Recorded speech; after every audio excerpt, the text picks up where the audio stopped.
অসমৰ চৰকাৰত কাম কৰা বিষয়াসকলে যদি কেইটেকেলিমান দৈ আৰু লোকেল মুৰ্গীৰ লোভত এনআৰচিখনক যদি পংগু কৰি দিয়ে তেতিয়ালে জাতিটো কেতিয়াও নিজৰ ভৰিৰ ওপৰত থিয় হৈ থাকিব নোৱাৰে। এতিয়া আমি আকৌ এবাৰ প্ৰচেষ্টা লম ৰাষ্ট্ৰীয় নাগৰিক পঞ্জীত যিমানে জালিয়াতি কৰি তথ্য জালিয়াতি কৰি তেওঁলোকে নাম সুমুৱাইছিল তেওঁলোকো সাৱধান হবৰ সময় হ'ল, কাৰণ এইখন চৰকাৰে কোনো ব্যৱস্থাকে চূড়ান্ত বুলি নাভাবে, মাত্ৰ এটা ব্যৱস্থাকে চূড়ান্ত বুলি ভাবে, অসমীয়া জাতিৰ সুৰক্ষা।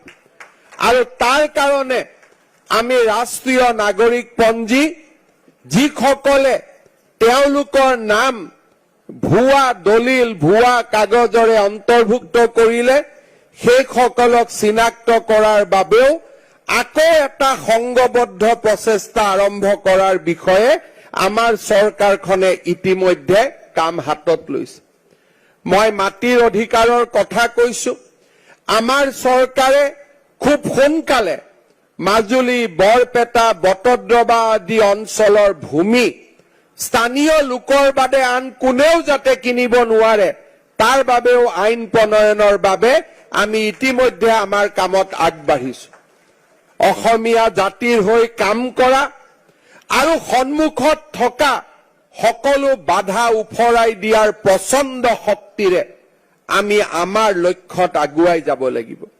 চৰকাৰে লোৱা প্ৰচেষ্টা আৰু সামাজিক জীৱনত আমি লোৱা প্ৰচেষ্টা এই দুইটাই জাতিটোক সুৰক্ষিত কৰিব পাৰে।